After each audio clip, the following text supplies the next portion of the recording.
Enrique, desde La Voz en Vivo de Córdoba te saludamos. Buen día.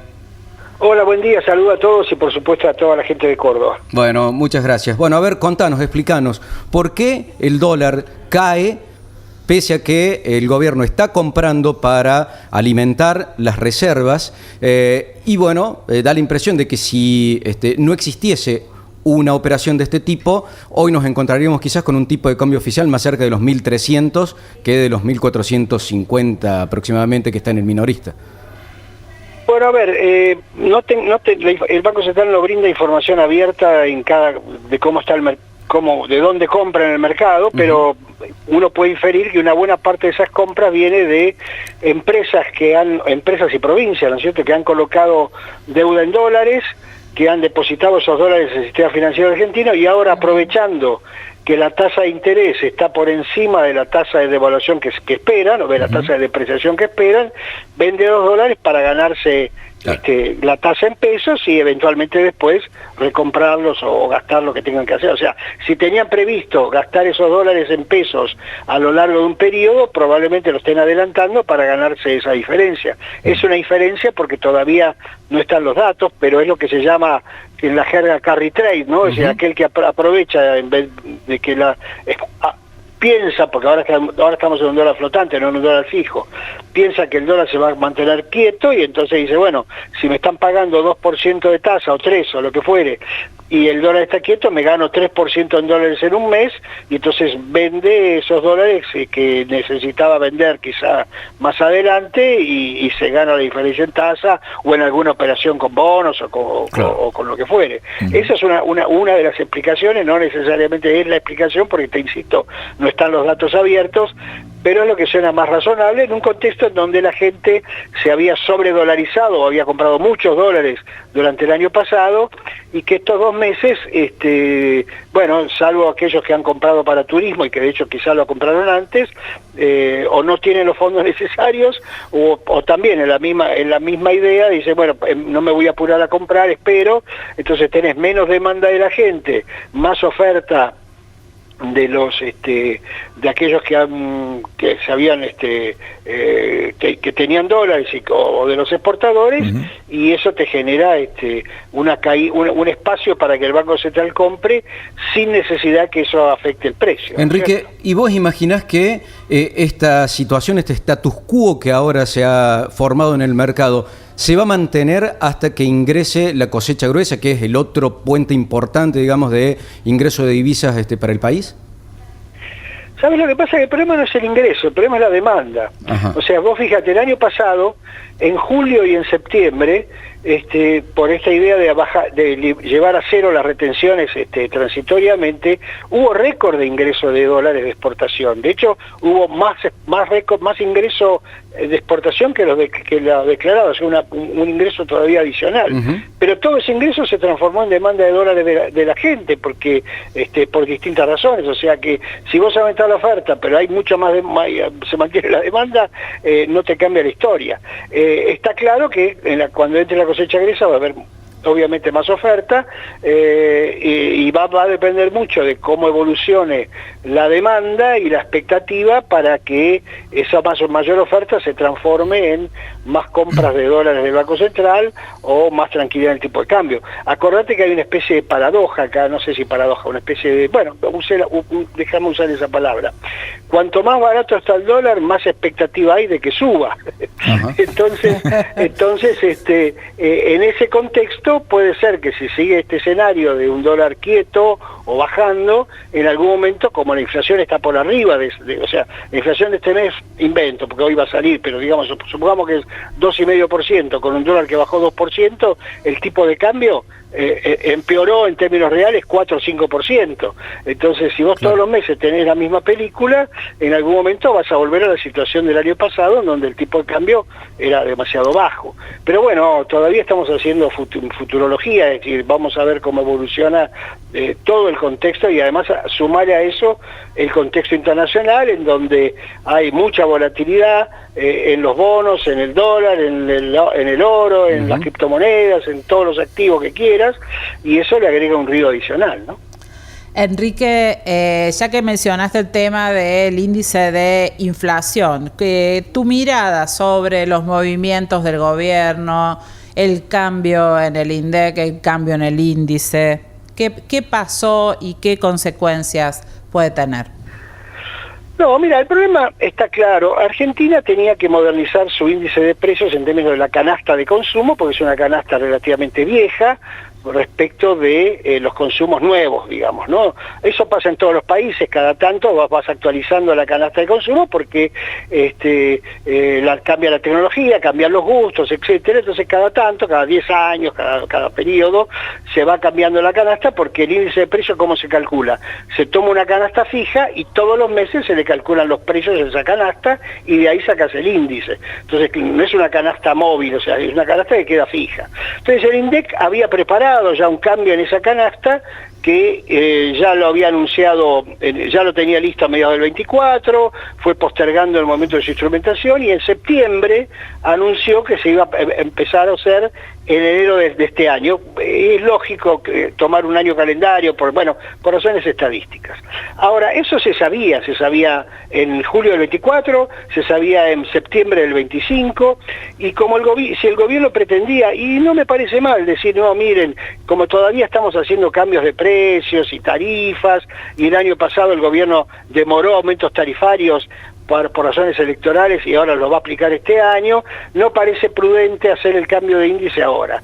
Si lo hubiera dicho en septiembre, que era cuando se anunció, perfecto. Si lo hubiera dicho incluso en diciembre o en noviembre, cuando se anunció. De hecho, hay un informe del Banco Central de principio de enero que tiene todo un capítulo dedicado al nuevo índice. Sí. El problema es que en vez de hacerlo con tiempo para evitar cualquier suspicacia, lo hizo una semana antes que saliera el índice. Y ahí es donde hay un problema reputacional y ahí es donde hay un problema de desconfianza. Hoy leía un título en un diario que dice, hoy sale el índice de precios con una canasta 20 años vieja, digamos, ¿no? Lo cual es cierto, pero era cierto el mes pasado, claro. Era cierto hace 2 meses y nadie decía nada porque, porque mientras la canasta no cambia, vos seguís calculando el índice. Entonces no es grave desde el punto de vista estadístico, es grave desde el punto de vista primero reputacional y segundo pensar que en Argentina el índice de precios del consumidor no es un dato, es lo que indexa las jubilaciones, claro. Lo que indexa la banda cambiaria, lo que indexa los créditos hipotecarios, lo que indexa, todo en una economía de alta inflación, la deuda pública. Entonces, cualquier elemento que te haga pensar que el índice va a ser un puntito más o un puntito menos del que debía ser, llama suspicacia, ¿no es cierto?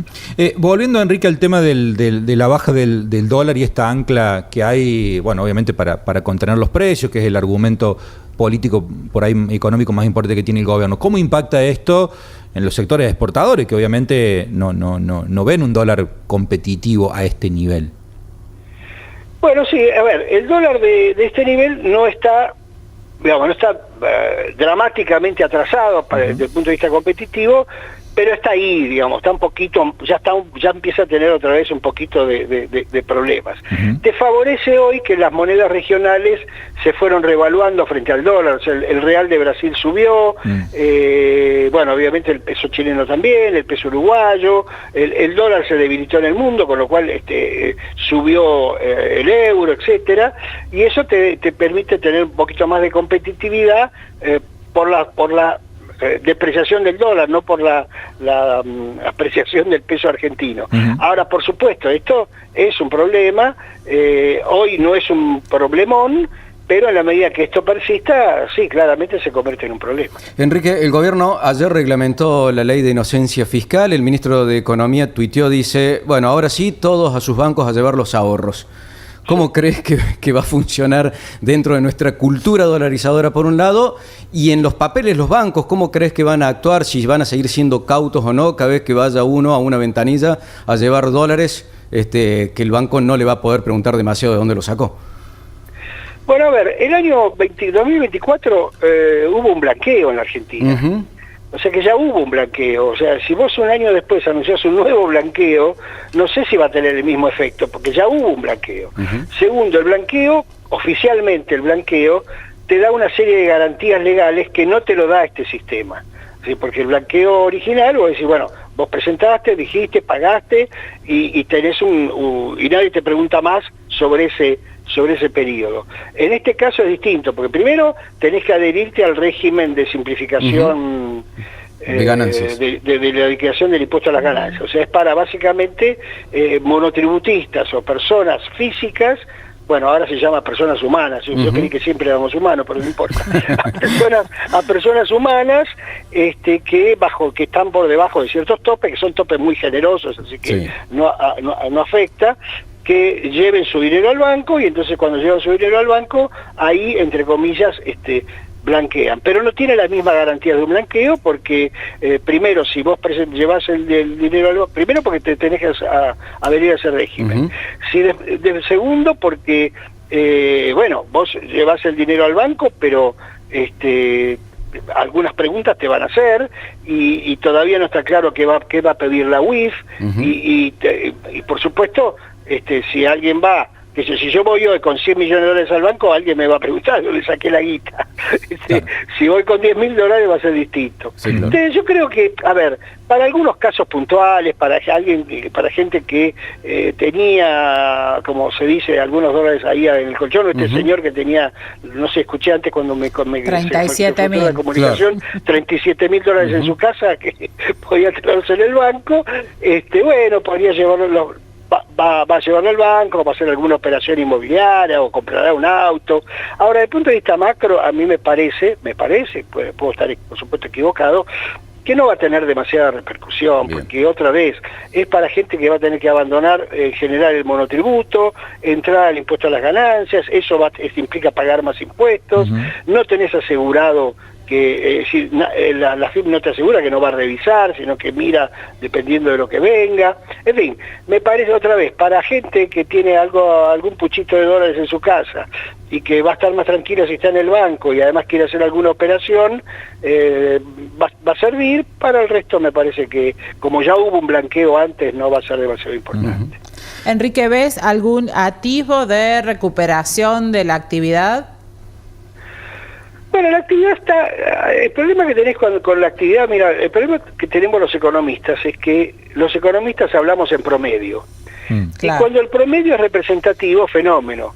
Ahora, cuando el promedio no es representativo, tenemos un problema. Hay un viejo chiste que si vos le pegás le estás apuntando a un pájaro que está arriba de un poste, 1 metro a la derecha y después le apuntás 1 metro a la izquierda, en promedio lo mataste.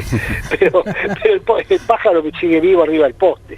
Y acá nos pasa lo mismo. Cuando vos mirás el promedio de la actividad económica, en un país donde hay tanta heterogeneidad, hay sectores a los que le va muy bien, digamos los sospechosos de siempre, minería, energía, el agro ahora, con ciertas fluctuaciones climáticas, le va muy bien al sistema financiero, y sectores a los que les va peor, porque o dependen del gasto público, como la obra pública, o los empleados públicos que les cayó el salario, están de más, aumentó el desempleo, o el sector industrial que tiene más competencia y entonces en general no ha podido convivir con ello y no tuvo aumento de nivel de actividad, los bienes de consumo masivos que dependen del salario real que no se recuperó. Entonces cuando vos miras el mapa, tenés algunos sectores que les va muy bien, otros que les va más o menos y otros que les va realmente mal. Esta película va a ser difícil que cambie este año porque hay pocos elementos para que se dé vuelta esta historia o para que los que están mal alcancen a los que están bien. Primero porque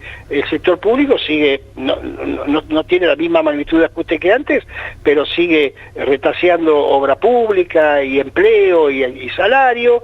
Las empresas también, con el salario no está recuperándose fuertemente ni se va a recuperar fuerte.